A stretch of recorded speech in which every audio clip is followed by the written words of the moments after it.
안녕하십니까. 지금부터 10월 11일, 일이 3번이나 들어가 있네요. 수요 저녁 희망놀이 희망 메시지의 시간입니다. 오늘은 진심을 전하는 방법이라는 주제로 우리 여러분과 함께 말씀을 나눠보겠습니다. 여러분, 진심이라는 것은 무엇일까요? 여러분에게 진심이라고 했을 때 떠올리는 단어들이 있을 겁니다. 뭐 많은 사람들은 선물로 마음을 전한다. 선물로 진심을 전한다. 라고 이야기하고요. 또 마음이 가득 담긴 편지를 통해서 내 진심을 전하기도 한다. 또 이렇게 표현하는 것 같습니다. 그래서 남녀 간에 연애할 때 또는 친구의 우정 편지, 또 생일을 축하한다는 메시지, 또 마니또처럼 깜짝 선물로 이렇게 주는 경우도 있죠.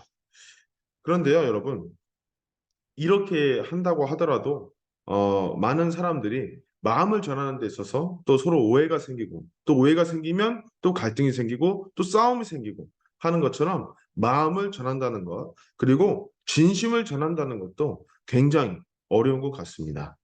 그래서 오늘은 우리가 마음 그리고 나의 뭐 정말 소중한 마음 또 내 가치 있는 마음 또 진실된 마음 이런 진심을 어떻게 전할 수 있을까라는 주제로 함께 이야기해 보도록 할 텐데요. 여기 돋보기가 있습니다. 돋보기는 무언가를 더 잘 보기 위해끔 만들어진 거죠. 근데 이 돋보기에 무언가 보이는 것 같습니다. 네, 바로 마음입니다. 우리가 마음을 본다라고 얘기를 하는데요. 어떻게 해야 마음을 볼 수 있을까요? 네, 답변이 어려우실 겁니다. 근데 사람은요, 여러분 그거 아신가요? 사람은요, 시각의 그 시각 있잖아요. 그 95%의 사람이 이제 수용하는 정보들이 있다고 했을 때 그 95% 거의 뭐 100%죠. 95%는 바로 보는 것, 시각에 의해서 정보를 전달받습니다. 그래서 여러분, 마음을 본다고 하는 말은 틀린 말은 아니에요. 왜냐? 그 시각을 통해, 보이는 것을 통해 정보를 대부분 얻기 때문에 마음을 본다라는 표현도 맞을 수도 있겠네요. 여러분은 어떤 마음을 보고 계신가요? 네, 저 같은 경우에는 좀 사람의 마음을 본다라고 하지만 그 사람이 어떻게 행동하느냐라는 것을 많이 보는 것 같습니다. 특히 다른 사람에게 잘해주느냐 그런 것들을 많이 보게 되는 것 같은데요. 여러분은 어떤 마음을 보는지 참 궁금합니다. 어떤 남자와 여자가 달콤한 연애를 하는 것 같습니다. 이런 말들이 오고 가네요. 자기야 사랑해. 얼마나 설렐까요? 근데 이 남자가 자기야 사랑해라고 얘기를 하는데요. 같이 다녔는데 이렇게 핸드폰만 보고 있어요. 네, 여자는 몹시 화가 난 것 같습니다. 결국에는 싸우게 되네요. 큰 소리로 높여서 싸우게 됩니다. 이럴 거면 나랑 왜 만났어? 헤어져! 이런 식으로 이야기를 하죠. 여자는 어떻게 생각했을까요? 남자가 이렇게 자기야 사랑해 라고 얘기하는 이 말이 진심이 아니라고 생각이 된 것입니다. 여러분도 그렇지 않습니까? 음, 저 같아도 제가 여성이어도 굉장히 자기한테 무관심한 태도. 근데 그렇지 못한 말을 들었을 때 더 화가 났을 것 같아요. 네, 가족 같은 회사의 분위기를 지향하는 그런 모습입니다. 회사의 상사가 이렇게 얘기를 합니다. 다 내 아들 같아서 뭐 잘 챙겨주고 싶어, 뭐 잘 해주고 싶어, 언제든지 힘든 거 있으면 나한테 얘기해, 라고 얘기합니다. 어느샌가 노랫소리가 들리네요. 네, 어떤 소리일까요? 네, 상사가 찾아옵니다. 그리고 노래를 흥얼거리면서 엄청난 많은 양의 업무를 던집니다. 자, 아이고 정말 일하기 싫겠죠? 사표 쓸까 고민을 하게 됩니다. 요즘 젊은 직장인분들 보시면은 전 나이 또래도 마찬가지고요. 이렇게 회사의 업무의 스트레스로 인해서 빨리 회사를 그만두는 경우들이 굉장히 많은 것 같아요. 그래서 가족 같은 회사가 아니라 가족 같은 회사가 네, 아닙니다. 그런 아주 이상한 회사로 느껴지게 되는 것이죠. 아들 같아서 다 챙겨준다. 고민이 있으면 다 말해라. 라고 하는 상사지만 이렇게 노래를 흥얼거리면서 멜로디를 느끼면서 엄청난 많은 양의 업무를 때로는 자기가 해야 될 업무를 주는 이런 것을 보게 됩니다. 여러분 우리가 달콤한 연애에서 싸움을 하는 두 커플의 이야기를 보았고 가족 같은 회사를 보았습니다. 이 공통점이 무엇일까요? 바로 그 마음, 챙겨주겠다고 하는 마음과 보여지는 모습이 다르기 때문입니다. 그래서 모습과 마음이 다르기 때문에 어떻게 될까요? 우리는 그것을 진심이 아니라고 받아들이고 더욱더 화가 나기도 하고 받아들이지 못하는 그런 모습을 우리는 느끼게 됩니다. 여러분, 진실성이 있다 또는 진심이 느껴진다라는 표현을 많이 들어봤을 겁니다. 자, 어떤 남자가 아주 어떻게 순수하게 생긴 그런 남자가 고백을 하고자 합니다. 그리고 그 여성분이 굉장히 의도치도 않은 그런 아주 날에 꽃다발을 이렇게 예쁘게 들고 준비를 하고 있습니다. 자, 이런 모습을 볼 때 참 고백을 하고자 하는 그 마음과 고백을 할 때도 서프라이즈로 아주 상대방이 기분 좋게 하기 위해서 이렇게 하는 것을 보고 참 진심이 느껴지는 것 같은데요. 또 어떤 자원봉사자분이 이렇게 독거노인 분을 이렇게 사랑으로 또 이렇게 보살펴 주시는 것, 말동무도 되어주고 또 때로는 반찬도 만들어주는 것, 이런 것을 봤을 때 그 자원봉사자의 마음을 우리가 생각하게 되죠. 아, 이렇게 어려운 분들을 도와주고자 하는구나. 그리고 그 도와주고자 하는 것을 도와주는 그 봉사를 통해서도 우리가 진실성을 느낄 수 있게 되죠. 또 우리 가장 어려울 때 힘이 되어주는 존재가 어떤 분인가요? 제게 있어서는 또 친구도 뽑을 수 있는데요. 제가 엄청 힘들 때 친구는 한결같이 그렇게 제 곁에 있어주고 또 어려울 때마다 도와주기도 하고 또 이런 것들을 많이 그런 사랑을 받았습니다. 저 또한 그렇게 해주기도 하고요. 근데 이러한 관계를 보게 됐을 때 정말 이 친구들이 나를 사랑해주고 나와 함께 있어주고 나를 도와주고 싶어하는 것을 전 느끼고 또 동시에 그렇게 도움을 받습니다. 또 이러한 경우에 우리는 진실성이 있다, 또 진심이 느껴진다라고 이렇게 얘기를 하게 되기도 합니다. 어떨 때죠? 즉, 그 모습과 그 마음이 같을 때 우리는 진실성이 있다 또는 진심이 느껴진다라고 이렇게 이야기를 하게 되는 것입니다. 즉, 이 모습과 마음이 하나가 될 때 진실성과 진심을 느낄 수 있다는 것이죠. 제가 얼마 전에 좀 아주 가슴 뭉클한 그런 진실 이야기, 진심이 담긴 그런 이야기들을 가져왔는데요. 어떤 젊은 청년이, 저와 같은 청년입니다. 사실 어제 자살하려고 했는데 마지막에 초밥이 먹고 싶어서 주문을 했어요. 비누꽃 감사해요. 받고 펑펑 울었어요. 라고 하는 리뷰가 있었습니다. 이 청년이 주문을 할 때 저기 사장님이 이렇게 어두운 목소리로 주문을 하는 것을 보고 심상치가 않다. 그렇게 생각을 한 거예요. 그래서 이 청년이 힘이 냈으면 좋겠다. 힘을 냈으면 좋겠다는 그 마음에 비누꽃과 편지를 써주고 힘내세요라고 이렇게 사장이 글을 손수 써줬습니다. 그래서 열심히 살아볼게 감사합니다라고 이렇게 청년이 대답을 했습니다. 참 요즘 살아보면은 이런 젊은 청년들이 참으로 어려운 세대인 것 같습니다. 그래서 그 사장님도 이 청년을 도와주고 싶어서 그러한 마음을 편지에 담아서 또 비누꽃에 담아서 또 초밥에 담아서 이렇게 이 청년이 열심히 살아내기를 바라는 그런 선행을 베풀었죠. 이것이 밝혀지고 나서 이 가게는 쉴 수가 없었습니다. 바로 주문 폭탄 세례, 돈줄 세례가 이어졌기 때문이죠.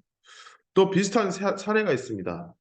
한 청소년 둘이 또 남동생을 가지고 있는 학생이 있었어요. 고등학교 학생인데요. 아르바이트를 구하는 게 요즘도 힘든데 고등학생이 구할 수 있을까요? 쉽지 않죠. 그래서 생계가 너무 힘들었습니다. 또 할머니를 모시면서 살고 있는데요. 어느 날 동생이 너무 치킨이 먹고 싶다고 하는 거예요. 근데 그 학생의 수중에는 5천 원이라는 돈밖에 없었습니다. 그래서 이곳저곳 치킨집을 가서 치킨 5천 원어치만 먹어도 되냐고 물어봤는데 사장님이 어떻게 할까요? 쫓아내죠. 요즘 치킨 가격이 2만 원에서 뭐 2만 5천 원 이렇게 가격이 되잖아요. 근데 이 치킨집 사장은 그 아이들이 쫓겨나는 것을 눈앞에서 보고 그 아이들을 가게에 데려와서 5천 원의 푸짐한 양의 치킨을 주었습니다. 그리고 그 동생이 돈이 없어서 머리를 못 깎고 있는데 머리를 깎여주고 집에 돌려보냈다는 것이죠. 그래서 이 학생은 그날에 꿈이 생겼습니다. 나도 사장님처럼 훌륭한 어른이 되어서 어려운 아이들을 도와주고 싶다는 꿈이 생겼습니다. 그리고 희망이 생겼죠. 세상은 아직 선한 사람들로 나도 살아갈 수 있구나라는 희망을요. 그래서 이 치킨집 사장님은 참으로 눈물이 많은 사람입니다. 인터뷰할 때도 눈물을 흘리는 것을 제가 영상으로 보았었는데요. 이 가게도 역시 성공을 크게 할 수 있었습니다. 여러분, 우리가 이 사람들을 볼 때 솔직히 얘기해서 내가 경영을 하고 내가 가게를 운영하는 사람이에요. 그런데 내가 돈을 많이 벌어야 되는데 돈을 쓰지 못하는, 돈이 얼마 되지 않는 그런 고객을 봤을 때 냉대할 수도 있잖아요. 그냥 쫓아낼 수도 있잖아요. 근데 정말 사소한 그런 단 한 명의 사람, 그리고 어려운 사람입니다. 돈이 되지도 않겠죠. 근데 그 단 한 명의 사람을 대해서 진짜 진심을 다해서 이렇게 위에서 또 편지도 써주고 또 치킨도 5천 원에 푸짐하게 주고 또 동생 머리까지 깎아주는 이런 것을 보았을 때 여러분은 어떤 생각을 하게 되시나요? 그렇습니다. 이 두 가게는 그 사소한 단 한 명의 사람이라도 그 단 한 명의 사람에게 진심을 다해서 이렇게 사랑을 전했습니다. 그 결과 그 사소한 단 한 명의 사람에서 성공은 시작된 것이죠. 그렇습니다, 여러분. 내가 어떤 마음을 가지고 있느냐, 내가 어떠한 진심을 가지고 있느냐, 그 진심을 전하는 것은 바로 내 모습과 내 마음이 하나가 될 때, 그리고 또 하나, 사소한 단 하나, 그 단 하나라도 하나에서 성공은 시작이 된다는 것입니다. 그리고 이러한 진심을 전하는 것이 모두에게 전하게 될 때 우리는 어떠한 모습, 또 어떠한 그러한 세계가 될까요? 예수님께서는 이렇게 말씀하셨습니다. 주 너의 하나님을 사랑하라 하셨으니 이것이 크고 첫째 되는 계명이라고 말씀하셨어요. 근데 둘째도 그와 같으니 그가 같다는 것이죠. 내 이웃을 네 자신같이 사랑하라 하셨습니다. 마태복음 22장 37절에 39절까지의 말씀인데요. 그렇습니다. 하나님을 사랑하는 것만큼 가장 중요한 말씀, 그 하나님을 사랑하는 것만큼 중요한 것이 바로 내 이웃, 내 어려운 이웃을 사랑하는 누구와 같이 나와 같이 그렇습니다. 그 한 명의 단 하나의 그 한 사람이라도 정말 모든 것처럼 사랑하는 것 이것이 가장 중요한 말씀이라는 것이죠. 참 부모의 삶이 그러했습니다. 예수님의 노정을 우리는 기억할 겁니다. 그리고 그 예수님께서는 33살의 나이에 처참하게 제자들 12명의 제자들 중에 단 한 사람도 예수님을 대신해서 죽겠다고 하는 사람이 없었습니다. 그래서 로마 병정의 창에 창자가 찔리고 피가 터져 나오는 그런 상황 가운데서도 주여 저들을 용서하소서. 저들이 아직 몰라서 그렇습니다. 라고 하셨습니다. 참 부모님 역시 같으셨습니다. 문성명 한학자 총재도 모든 것을 내던졌습니다. 아이를 곁에 두고 감옥에 억울하게 들어갔습니다. 그리고 정말 북한의 그 흥남 수용소에서 2년 8개월이 버티셨는데 1년만 지나면 60% 이상의 사람들이 다 죽어서 나옵니다. 그 살아 돌아올 수 없는 그런 감옥이었는데요. 그곳에서도 정말 모든 것을 다해 모든 사랑을 바쳐서 그곳에 또 죄인들을 위해서 그 얼마 안 되는 그 밥 양을 절반을 떼어서 주고 그러한 모습들 그리고 한국인으로서 당시 일본이 우리나라를 점령하고 통치하고 식민 지배를 했을 때 자기 친구들이 일본 경찰, 일본 군대에 의해서 죽었는데도 일본 사람들을 위해서 내 학비까지도 다 바쳐서 따로 벌어서 일본 사람들을 도와주려고 했던 그런 사람들. 그리고 가족들 전체를 희생하더라도 세계를 위해서 세계 노정을 걸으시고 또 이렇게 어려운 나라들을 구하셨습니다. 그리고 지금도 그 사랑은 194개국에 남아있죠. 그리고 참 어머님께서도 고래섬, 그 흑인 노예들을 수출했던 그런 곳입니다. 오바마 대통령, 뭐 트럼프 대통령 이런 사람들은 고래섬에 1층에 가지 않았습니다. 백인들이 살았던 2층, 에어컨과 선풍기가 되는 2층에 갔었죠. 그러나 참 어머님께서는 1층에 가셔서 흑인 노예들이 수용됐던 방을 돌아보시면서 이들이 해방될 수 있도록 이들이 정말로 그곳에서는 행복할 수 있도록 진심을 다해 기도를 하셨습니다. 지금도 그 사랑을 위한 노정은 지금도 진행이 되고 있습니다. 다리가 붓고 눈이 얼어도 세계 사람들을 사랑하기 위해서 미국행과 유럽행 그리고 전 세계 노정을 지금도 소화하고 계시는 분이 우리의 참 부모이십니다. 그렇습니다. 희생과 고통을 당하는 그리고 심지어는 원수를 사랑하고 고통받는 이들의 눈물을 닦는 삶이 바로 참 부모의 삶이었습니다. 그렇습니다. 마태복음, 마가복음에도 이렇게 나와 있습니다. 인자가 온 것은 섬김을 받으려 함이 아니라 도리어 섬기려 하고 자기 목숨 많은 사람의 대속물로 주려 함이니라. 그랬습니다. 참 부모님은 정말 자기의 목숨을 죽는 순간까지도 많은 사람을 살려주기 위해서, 구원해주기 위해서 자기의 목숨까지도 제물로서 이 사람들을 살리기 위해 그렇게 평생을 살아오셨습니다. 예수님 역시도 그러셨던 분이셨습니다. 자식을 위해서 생명을 버리는 사람이 어떤 부모일까요? 진짜 부모라는 것입니다. 근데 이러한 참 부모의 삶과 같이 걸어온 것이 바로 우리의 삶이었습니다.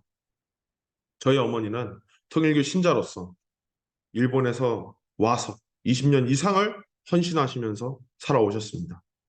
그리고 일본 사람들은 헌금을 자기 나라를 위해서 하지 않았습니다. 자기의 성공을 위해서 하지 않았습니다. 한국을 위해서 했고요. 전 세계를 위해서 했습니다. 공산주의를 방어했고요. 워싱턴 타임즈를 통해서 공산주의를 방어하고 그리고 세계 섭리를 위해서 모든 것을 헌신하셨습니다. 자기의 피와 땀과 눈물, 때로는 가정까지도 헌신하셨던 분이 우리 통일교의 일본 어머니들이십니다. 그래서 우리의 삶 역시도 참부모의 삶처럼 그렇게 많은 사람을 살리기 위해 나 자체를 피와 땀과 눈물을 흘려서라도 내 목숨을 바쳐서라도 내 가정을 바쳐서라도 그렇게 오셨던 삶이 우리의 삶이었다는 것입니다. 지금도 그렇게 살아내고 있습니다. 하루하루를 그렇게 살아내고 있습니다. 바로 그것이 우리의 진심이자 우리의 진실성인 것이죠. 여러분, 오늘 여러분의 진심은 어떠한 모습인가요? 여러분, 우리가 하나에서 나를 전할 수 있습니다. 그리고 하나에서 우리가 기적을 전할 수 있습니다. 사랑하는 여러분, 언제나 여러분의 빛나고 아름다운 기적을 응원합니다. 함께하는 우리가 미래의 주인입니다. 감사합니다.